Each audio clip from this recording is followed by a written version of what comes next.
Boring ಹಾಸ್ಪಿಟಲ್ಗೆ ಕರ್ಕೊಂಡು ಬರ್ತಾ ಇದ್ದ ಹಾಗೆ ಮೊದಲ ಬಾರಿಗೆ ಅರೆಸ್ಟ್ ಆದಂತಹ ನಂತರದಲ್ಲಿ ಮಾಧ್ಯಮಗಳಿಗೆ ರಿಯಾಕ್ಟ್ ಮಾಡಿದಂತಹ ಎಚ್.ಡಿ. ರೇವಣ್ಣ ಅವರು ಹೇಳಿದ್ದು, ನನ್ನನ್ನ ಅರೆಸ್ಟ್ ಮಾಡಿರೋದು ಇದು ರಾಜಕೀಯ ಷಡ್ಯಂತ್ರ, ನನ್ನ ವಿರುದ್ಧ ಕೇಸನ್ನ ದಾಖಲು ಮಾಡಿದ್ದು ಇದು ದುರುದ್ದೇಶದಿಂದ ಮಾಡಿರುವಂತಹ ಕೃತ್ಯ. 40 ವರ್ಷದಲ್ಲಿ ಯಾವುದೇ ರೀತಿಯಾದಂತಹ ಆಪಾದನೆ ನನ್ನ ರಾಜಕೀಯ ಜೀವನದಲ್ಲಿ ಬಂದಿರಲಿಲ್ಲ, ಪುರಾವೆ ಇರಲಿಲ್ಲ.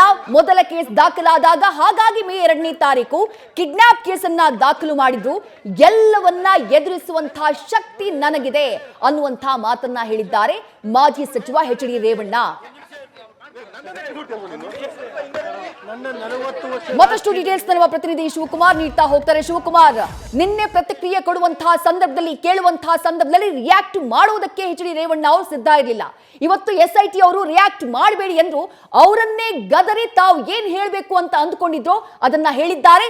ರಾಜಕೀಯ ಷಡ್ಯಂತ್ರ ಅನ್ನುವಂತ ಆರೋಪವನ್ನ ಮಾಡಿದ್ದಾರೆ. ಸ್ಥಳದಲ್ಲೇ ತಾವಿದ್ದೀರಿ, ಏನ್ ಹೆಚ್ಚಿನ ಡೀಟೇಲ್ಸ್ ತಮಗೆ ಲಭ್ಯವಾಗ್ತಾ ಇದೆ ಶಿವಕುಮಾರ್?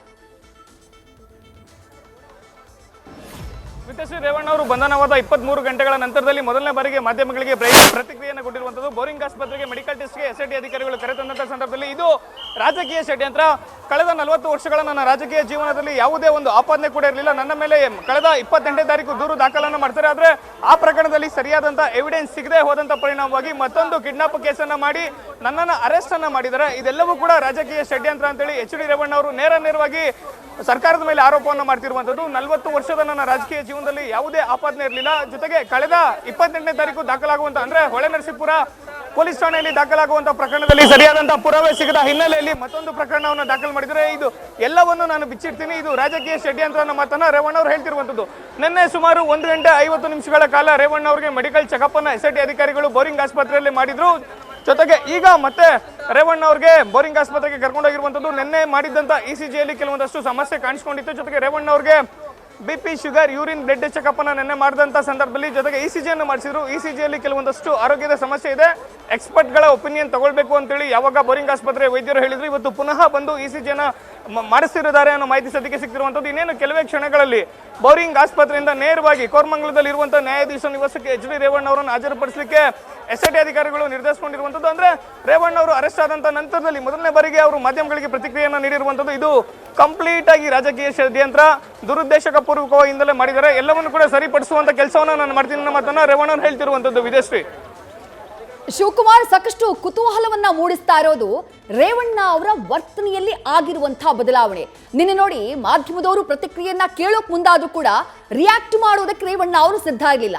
ಇವತ್ತು ಬೆಳಗ್ಗಿನಿಂದ ವಿಚಾರಣೆಯನ್ನ ಎದುರಿಸಿದ್ದಾರೆ ಎಚ್.ಡಿ. ರೇವಣ್ಣ. ಅದಾದಂತಹ ನಂತರದಲ್ಲಿ ಈಗ ಬೋರಿಂಗ್ ಹಾಸ್ಪಿಟಲ್ಗೆ ಬಂದಿರೋದು. ಆ ಸಂದರ್ಭದಲ್ಲಿ ಅಲ್ಲಿರುವಂತಹ SIT ಅಧಿಕಾರಿಗಳು ಸರ್ ಬನ್ನಿ ಸರ್ ಅಂತ ಕರ್ಕೊಂಡು ಹೋಗೋದಕ್ಕೆ ಮುಂದಾದ್ರು ರೇವಣ್ಣ ಅವ್ರು ಕೇಳೋದಿಲ್ಲ, ನಾನ್ ಪ್ರಶ್ನವ್ರಿಗೆ ಮಾತನಾಡಬೇಕು ಅಂತ ಹೇಳಿ ತಮ್ಮ ವರ್ಷನ್ ಏನಿತ್ತು ಅದನ್ನ ಹೇಳಿದ್ದಾರೆ. ಈ ಬದಲಾವಣೆ ಇದೆಯಲ್ಲ ಶಿವು, ಇದು ಕುತೂಹಲ ಮೂಡಿಸ್ತಾ ಇದೆ. ವಿದೇಶಿ ರೇವಣ್ಣ ಅವರ ಬಾಡಿ ಲ್ಯಾಂಗ್ವೇಜ್ ಅನ್ನ ಗಮನಿಸಿದ ಸಂದರ್ಭದಲ್ಲಿ ಅವರು ಸರ್ಕಾರ ಹಾಗೂ SIT ಅಧಿಕಾರಿಗಳ ವಿರುದ್ಧ ಗರಂ ಆಗಿರುವಂತದ್ದು. ರೇವಣ್ಣ ಅವರ ಆರೋಗ್ಯ ಸ್ಥಿತಿ ಸರಿಯಾಗಿಲ್ಲ ಅನ್ನೋ ಮಾತುಗಳು ಕೇಳಿ ಬಂದಿತ್ತು. ಆದ್ರೆ ಸದ್ಯದ ಪರಿಸ್ಥಿತಿಯನ್ನು ನೋಡಿದಂತ ಸಂದರ್ಭದಲ್ಲಿ ರೇವಣ್ಣ ಅವರ ಕಂಡೀಷನ್ ನಾರ್ಮಲ್ ಆಗಿದೆ ಅನ್ನೋದನ್ನ ಮೇಲ್ನೋಟಕ್ಕೆ ಸ್ಪಷ್ಟವಾಗುತ್ತೆ. ಬೋರಿಂಗ್ ಆಸ್ಪತ್ರೆಗೆ ಬಂದು ಇಳಿದಂತ ಸಂದರ್ಭದಲ್ಲಿ ಪೊಲೀಸ್ ಅಧಿಕಾರಿಗಳು ಅವರನ್ನ ಆಸ್ಪತ್ರೆ ಒಳಗಡೆ ಕರ್ಕೊಂಡು ಹೋಗ್ಲಿಕ್ಕೆ ಪ್ರಯತ್ನವನ್ನು ಪಡ್ತಾರೆ. ಸರ್ ಬನ್ನಿ ಒಳಗಡೆ ಹೋಗೋಣ, ಚೆಕಪ್ ಮಾಡ್ಸೋಣ ಅಂತೇಳಿ ಪೊಲೀಸ್ ಅಧಿಕಾರಿಗಳು ಹೇಳಿದಂತ ಸಂದರ್ಭದಲ್ಲಿ ಇರ್ರಿ ನಾನು ಮಾಧ್ಯಮಗಳಿಗೆ ಮಾತಾಡಬೇಕು ಅಂತೇಳಿ ಸ್ವತಃ ರೇವಣ್ಣ ಅವರು ಹೇಳುವಂತದ್ದು. ಮಾಧ್ಯಮಗಳ ಪ್ರಶ್ನೆಗೆ ರೇವಣ್ಣ ಅವರು ಮಾತಾಡ್ತಾರೆ. ಅಂದ್ರೆ ಇದು ಕಂಪ್ಲೀಟ್ ಆಗಿ ರಾಜಕೀಯ ಷಡ್ಯಂತ್ರವನ್ನು ಮಾಡಿದರೆ. 40 ವರ್ಷಗಳ ನನ್ನ ರಾಜಕೀಯ ಜೀವನದಲ್ಲಿ ನನ್ನ ಮೇಲೆ ಯಾವುದೇ ರೀತಿಯಾದಂತಹ ಆಪಾದನೆ ಇಲ್ಲ. ಮೇ 28ನೇ ತಾರೀಕು ದಾಖಲಾದಂತಹ ಪ್ರಕರಣ ಅಂದ್ರೆ ಹೊಳೆನರಸೀಪುರದಲ್ಲಿ ದಾಖಲಾಗುವಂತಹ ಪ್ರಕರಣಕ್ಕೆ ಸರಿಯಾದ ಎವಿಡೆನ್ಸ್ ಸಿಗದ ಹಿನ್ನೆಲೆಯಲ್ಲಿ ಮತ್ತೆ ಅಡಿಷನಲ್ ಆಗಿ ಇನ್ನೊಂದು ಕೇಸನ್ನು ದಾಖಲು ಮಾಡಿ ನನ್ನನ್ನು ಅರೆಸ್ಟ್ ಮಾಡಿದ್ದಾರೆ.